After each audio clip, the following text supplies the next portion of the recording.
오랜만에 뵙습니다. 대선 기간 동안 퇴출당하셨죠, 잠정.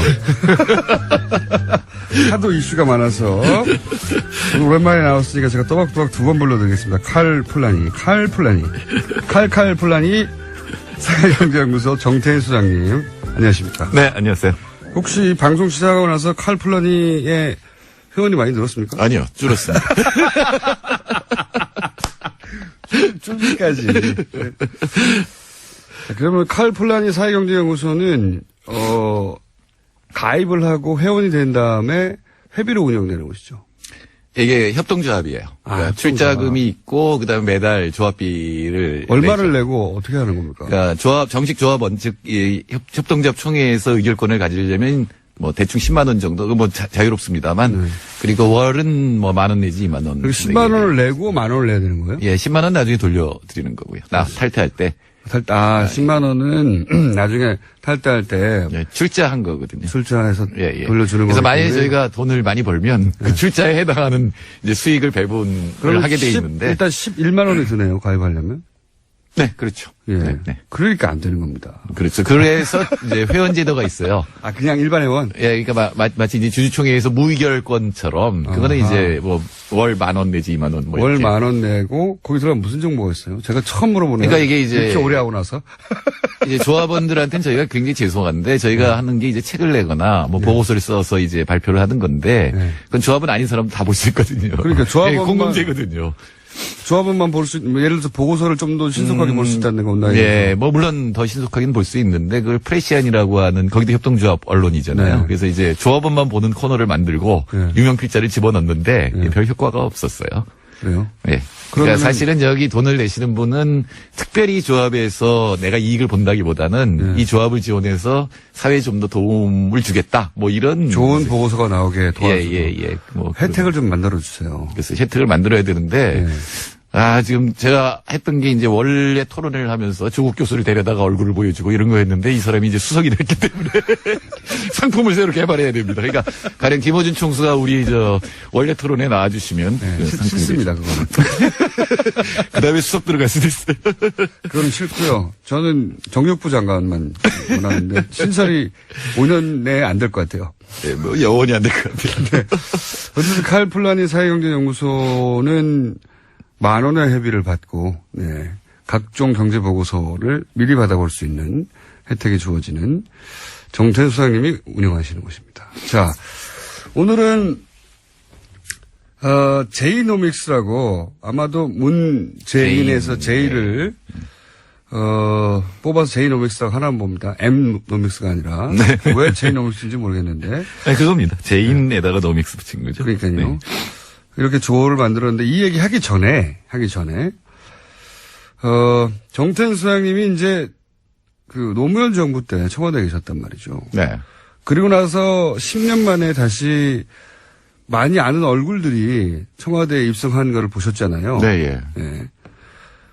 그 노무현 정부 출범 혹은 노무현 정부 초기와 지금 문재인 정부 초기의 유사한 점 차이점을 경험하신 분으로서는 어떻게 느끼십니까? 일단 차이점은 첫날 둘째 날 바로 청와대에서 커피 들고 나오면서 하는 것들이 TV로 나왔잖아요. 네네. 증세 없는 복지를 했죠. 증세 없는 복지. 요즘 유행어죠. 예. 이게 모르시는 분들 위해 설명드리자면 이제 헌칠한 사람들이 그렇게 청와대 사람들이라고 커피를 마시면서 거니는 모습을 보고 그게 이제 기분이 좋고 그래서 세금을 내지 않았는데 복지를 되돌았다. 그래서 증세 안구복지, 뭐 시각복지 이렇게 얘기를 하죠. 근데 유행어입니다 요새. 근데 이제 뭐 물론 박근혜 대통령은 혼밥이었으니까 그런 걸 연출할 수가 없었겠지만 사실은 노무현 대통령도 비서관들하고 같이 밥 먹었고 같이 커피 들고 나왔는데 한 번도 연출된 적이 없거든요. 그때는 그러니까 언론을 활용할 줄 잘 몰랐던. 네, 미숙했던 거죠. 그때 나이도 그랬고 사실은 언론을 좀 두려워했다. 언론과 뭔가 적대적 관계 또는 팽팽한 관계 이런 거를 많이 의식하고 있었거든요. 혹시 언론의 대통령이 어떻게 나갈까 이런 거 굉장히 걱정했거든요. 그리고 당시는 이제 당선되자마자 진보적인 매체들도 이제는 감시하겠다라고 득달같이 나왔기 때문에. 뭐 감시야 언론의 사명이니까 그런데 좀 더 여유롭게. 사실 지금 저는 문재인 대통령이 조국 수석이나 다른 수석하고 같이 걸어 나오는 모습 보면서 이거 오바마다 이거. 오바마 그렇죠. 예, 그런 오바마죠. 느낌이 확 드는 거였는데 그런 정도의 여유. 이제 여유가 느껴지신다. 그렇죠. 이거 두 번째 하는 거 확실히 달라요. 10년 동안 여러 가지 생각했을 거고. 그다음에 이제 대통령이 하는 첫 번째 행보는 굉장히 무겁고 중요한 게 돼야 된다라는 생각을 우리는 했었는데. 그때는 했었는데. 지금 굉장히 가벼운 것 같으면서 핵심을 찌르는 것들. 그렇죠. 상징적인 거. 예, 가령 인천공항에 가서 비정규직을 정규직 전환한다고 하는 거는 네. 굉장히 큰 메시지를 보낸 거거든요. 절차적으로는 앞으로 이제 과제가 많겠지만. 예, 굉장히 실제. 어려운 거지만 간다라고 하는 의지, 그렇죠. 방향을 보여준 거니까 네. 그런 것들은 대단히 잘하고 우리는 있다. 일로 간다 하는 디렉션을 지시하는 거죠. 그러니까 네. 뭐 세월호 관련해서 기관제 교사 딱 2명에게 해당되는 사안이긴 하지만 네네. 또 굉장히 상징적인 네, 거죠. 그렇죠. 네. 둘째 딸이 그걸 TV로 보더니 아빠 행여나 물 흐리지 마 이렇게.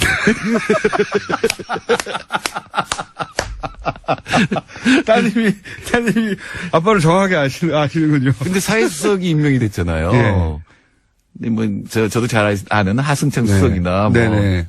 그렇게 썩 물이 좋지도 않아요. 그래서 이미 물이 사회수석 좋지 않다는 거는 얼굴 예, 탕평이라는 거. 얼굴. 그래서 사회수석들을 보니까 김수현 수석이나 이미 물 흐려졌다라고 제가 댓글을 달았더니 우리 둘째 딸이 또 달았어요. 네. 그러니까 더 흐리지 말. 여유 있어졌다. 그걸 가장 먼저 느끼시는군요. 네. 그리고 정책에 관해서도 그동안 그러니까 노무현 정부 때 했던 게 있었고 그동안 갈고 닦은 게 있으니까 이제 정책에 아직 인수위가 없었기 때문에 큰 선이 짜여지진 않지만 이런 건 확실히 한다라고 하는 게 있거든요. 예. 근데 5년 동안 할 수 있는 일이 그렇게 많지 않아요. 생각보다. 예, 노무현 대통령은 큰 그림 그리는 거에 굉장히 신경을 많이 써. 원래 시스템 매니아거든요. 그렇죠, 그렇죠. 근데 예. 요 방향은 확실히 간다는 거를 지금 상징적으로 매일매일 보여주고 있거든요. 굉장히 엄선한 것 같아요. 네, 네. 굉장히 많은 사안들이 있는데 그거 한꺼번에 다 할 수는 없으니까 상징적으로 이 방향으로 간다고 네, 네. 가능하면 피부에 와닿고 작은 사안을 골라서 따박따박 내놓는. 근데 이게 사실은 국정 방향을 정확히 보여주고 있다. 그게 이제 그 거창한 어떤 아젠다보다 훨씬 와닿거든요. 쉽게 네. 사람들한테. 아, 일로 가는구나 이거는. 그래서 저는 굉장히 영리하다는 생각을 계속하고 보고 있습니다. 네, 그것도 이제 홍보 쪽도 지금 홍보수석이 그렇게 큰 역할을 하진 않겠지만 비서관이 없으니까 과거에는 상당히 그 언론을 의식하면서 행동을 했는데 이건 오히려 언론을 이용하고 언론을 활용하는. 잘 활용하고 예, 있죠. 예. 그렇죠. 그런 면에서는 확실히 아까 우리 노회찬 의원은 몹시 준비된 이라고 얘기했는데. 몹시 준비돼.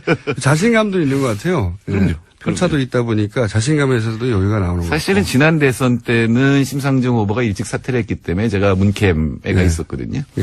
근데 그때 이제 만나자리에서 만났을 때 그때 문재인 후보죠. 예. 후보가 한 얘기는 우리가 초기에 너무 그러니까 참여정부 초기에 예. 너무 위축됐다. 몸을 사렸다. 몸을 사렸다. 이번에는 개혁을 확실하게 하겠다. 그러니까 1, 2년 동안의 개혁을 확실히 하겠다라는 얘기를 그때도 했었고 5년 전에 했었고 지금 보면은 확실히 그런 방향으로 지금 나가고 있는 것 같습니다. 자신 있게 하는 것 같아요. 네네. 자신감이 TV로 전해지다 보니까 대통령 한 지 일주일밖에 안 됐는데 대통령을 한 최소한 1년을 한 것 같은 느낌. 그 반사 효과도 있어요. 네, 그렇죠. 바로 직전 대통령이 워낙 대통령으로서의 이미지를 망가뜨리고 나갔기 때문에 기본만 하는데 너무 잘한 것 같은. 예. 하여튼 뭐 그런 면에서는 운이 좋은 대통령이지만 사실은 객관적 상황은 굉장히 나쁘죠. 그러니까 경제가 조금 좋아지고 있긴 한데 6개월 동안 이제 수출이 거의 뭐 2 자릿수로 늘어나고 있어서 상황이 좀 풀리긴 하는데 나쁘고 경제는 전체적으로 나쁩니다. 굉장히 나쁘고. 경제 나쁜 얘기는 계속 해왔으니까요. 그리고 안보도 아주 극단적인 치킨 게임에서는 벗어났지만 여전히 북핵 위기라고 하는 미사일을 쐈기 때문에 그것도 중장거리 미사일을 쐈기 때문에 이걸 어떻게 해결하느냐가 대통령으로서의 성공을 아마 결정하게 될 것 같습니다. 근데 저는 이제 그런 생각도 합니다. 뭐랄까요. 유권자가 좀 바뀌었어요. 그러니까 노무현 전 대통령의 당선 이후 유권자하고 그 10년간 유권자들이 굉장히 학습도 많이 됐고 그러다 보니 저는 문재인 정부의 지지율은 쉽게 꺼지지는 않을 것 같다. 지지자들이 받쳐주는 면이 좀 있습니다. 네네. 네. 네. 지금 뭐 잘하고 있고. 물론 네. 초반에는 다 이렇게 칭찬받다가 물론 그렇죠. 3개월, 6개월 이내에 마구 공유받기 시작하고 빠지기 시작하는데 근데 그러면서 쭉쭉 빠지잖아요, 원래. 근데 이번에는 쉽게 빠지지는 않겠다. 언론은 당연히 비판을 해야 하지만 그 비판에 상응하는 정도의 딱 지지자라고 말할 수 없는. 뭐 공장장 같은 언론이 많으면 뭐 그게 빠지겠어. 그게 혼자 힘으로 되는 게 아니라 제가 보기에는 한번 다뤄야 될 것 같아요. 유권자가 어떻게 바뀌었는가. 네네, 그것도 뭐 유권자들 모셔서 얘기를 들어보면 재밌겠네요. 유권자 지형이 바뀐 것에 대해서 기존 매체들이 잘 이해 못하는 부분도 있습니다. 자, 그건 다음에 다른 시간에 얘기하기로 하고. 그래서 가장 먼저 해야 되는 게 뭡니까? 경제, 제이노믹스. 다른 무엇보다도 지금 사실은 투자가 그렇게 늘어나는 거는 사실 기업이 하는 거거든요. 근데 대통령이 항상 초조해 하는 게 성장률에 집착하다 보면. 숫자. 예. 근데 성장률을 좌우하는 건 투자예요. 사실 소비는 늘어난다고 10% 확 늘어나지 못하잖아요. 그러니까 결국은 투자인데 투자는 주택 건설하고 설비거든요. 그래서 항상 건설회사에서 건설을 가지고 어떻게 해보겠다 하다가 지금 이제 부채가 왕창 쌓인 그러니까 부채 공화국이 된 한 10여 년간의 과정이었는데 거의 40번 그 전에도 상당히 부채에 건설에 의존해. 두 번째는 재벌들한테 매달리는 거예요. 그렇죠. 설비 투자와 건설이 15%씩 비슷하거든요. 제발 설비 투자를 해달라. 그러면 재벌들이 원하는 거는 규제 완화라든가 자기들 그렇죠. 상속하는데 문제되는 거 이런 것들 풀어달라고 하는 거거든요. 그러면서 이제 서로 그 관계가 맺어지는 거죠. 네. 그런데 문재인 대통령은 지금 일단 국민들의 소득을 늘려서 소비부터 풀어나가겠다라는 걸 확실히 했거든요. 소득 주도 성장을 하고. 내수가 이제 소비하고 투자인데 이제 소득을 늘려서 특히 일자리를 늘려서 가난한 사람들도 소비를 할 수 있도록 만들어서 일단 경제를 풀어나가겠다라고 하는 방향은 개발이 확실히 잘 잡은 거라고. 그러면 보입니다. 소득이 늘어나는 방향의 경제 정책을 어떻게 펴는 거죠? 지금 50초밖에 안 남았는데. 근데 제일 중요한 건 뭐냐면은 그냥 자산을 가지고 있는 사람들이 가져가는 돈이 굉장히 많아요.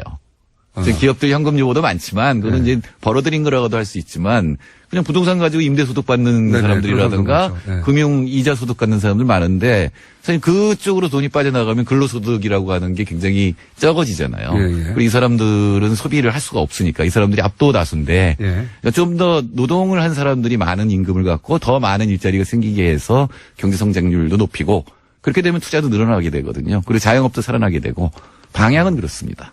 그러니까 지금까지 해왔듯이 개발이 아니라 혹은 부동산 투자가 아니라 개개인의 소득이 늘어나는 방향으로 정책을 펼 것이다. 그게 핵심이다. 부동산은 좀 위험해요. 이미 150%이기 때문에 가계부채가. 다음 주는 본격적으로 제이노믹스 다뤄보라고요. 지금까지 정태인 칼플라니 소장님이었고요. 저는 김원준이었습니다. 차이점을 경험하신 분으로서는 어떻게 느끼십니까? 일단 차이점은 첫날, 둘째 날 바로 청와대에서 커피 들고 나오면서 하는 것들이 TV로 나왔잖아요. 증세 없는 복지를 했죠. 증세 없는 복지. 요즘 유행어죠. 예. 이게 모르시는 분들을 위해 설명드리자면 이제 훤칠한 사람들이 그렇게 청와대 사람들이라고 커피를 마시면서 거니는 모습을 보고 그게 이제 기분이 좋고 그래서 세금을 내지 않았는데 복지를 되돌았다. 그래서 증세 안구복지, 시각복지 이렇게 얘기를 하죠. 근데 유행어입니다 요새. 근데 이제 물론 박근혜 대통령은 혼밥이었으니까 그런 걸 연출할 수가 없었겠지만 사실은 노무현 대통령도 비서관들하고 같이 밥 먹었고 같이 커피 들고 나왔는데 한 번도 연출된 적이 없거든요. 그때는 언론을 활용할 잘 몰랐던. 미숙했던 거죠. 그때 나이. 오랜만에 뵙습니다. 대선 기간 동안 퇴출당하셨죠, 잠정. 하도 이슈가 많아서. 오늘 오랜만에 나왔으니까 제가 또박또박 2번 불러드리겠습니다. 칼플라니. 사회경제연구소 정태인 소장님. 안녕하십니까. 네, 안녕하세요. 혹시 방송 시작하고 나서 칼플라니의 회원이 많이 늘었습니까? 아니요, 줄었습니다. 줄기까지. 그러면 칼플라니 사회경제연구소는 가입을 하고 회원이 된 다음에 회비로 운영되는 곳이죠. 이게 협동조합이에요. 그러니까 출자금이 있고 그다음에 매달 조합비를 얼마를 내고 어떻게 하는 겁니까? 그러니까 정식 조합 원칙 협동조합 총회에서 의결권을 가지려면 대충 10만 원 정도 자유롭습니다만 그리고 월은 10,000원 내지 2만 원. 그리고 10만 원을 내고 10,000원을 내야 되는 거예요? 10만 원 나중에 돌려드리는 거고요. 탈퇴할 때. 탈다, 10만 원은 나중에 탈다할 때 예, 출자한 거거든요. 출자해서 예, 예. 돌려주는 거기 그래서 만약에 때문에. 저희가 돈을 많이 벌면 그 출자에 해당하는 이제 수익을 배분을 하게 돼 있는데. 일단 11만 원이 드네요, 가입하려면. 네, 그렇죠. 예. 네, 네. 그러니까 안 되는 겁니다. 그렇죠. 그래서 이제 회원 제도가 있어요. 아, 그냥 일반 회원? 예, 그러니까 마치 이제 주주총회에서 무의결권처럼 그거는 아하. 이제 뭐 월 10,000원 내지 20,000원 뭐 월 이렇게. 10,000원 내고, 거기 들어가면 무슨 정보가 있어요? 제가 처음 물어보네요. 그러니까 이게 이제 이렇게 오래 하고 나서. 이제 조합원들한테는 저희가 굉장히 죄송한데 저희가 하는 게 이제 책을 내거나 뭐 보고서를 써서 이제 발표를 하는 건데 네. 그건 조합원 아닌 사람도 다 볼 수 있거든요. 그러니까 조합원만- 예, 공공재거든요. 조합원만 볼 수, 예를 들어서 보고서를 좀 더 신속하게 볼 수 있다는 거 온다. 예, 뭐 물론 더 신속하게는 볼 수 있는데 그걸 프레시안이라고 하는 거기도 협동조합 언론이잖아요. 네. 그래서 이제 조합원만 보는 코너를 만들고 네. 유명 필자를 집어넣는데 네. 별 효과가 없었어요. 그래요? 예.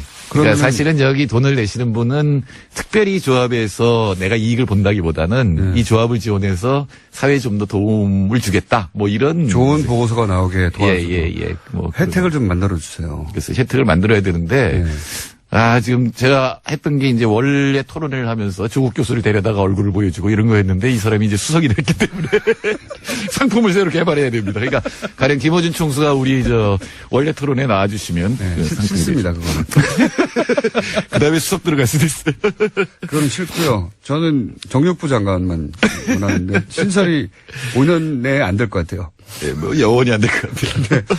어쨌든 칼 플라니 사회경제연구소는 10,000원의 회비를 받고 네, 각종 경제 보고서를 미리 받아볼 수 있는 혜택이 주어지는 정태수 소장님이 운영하시는 곳입니다. 자, 오늘은 제이노믹스라고 아마도 문재인에서 제이를 뽑아서 제이노믹스라고 하나만 봅니다. M노믹스가 아니라 왜 제이노믹스인지 모르겠는데 네, 그겁니다. 제인에다가 노믹스 붙인 거죠. 그러니까요. 네. 이렇게 조어를 만들었는데 이 얘기 하기 전에 정태수 소장님이 이제 그 노무현 정부 때 청와대에 계셨단 말이죠. 네.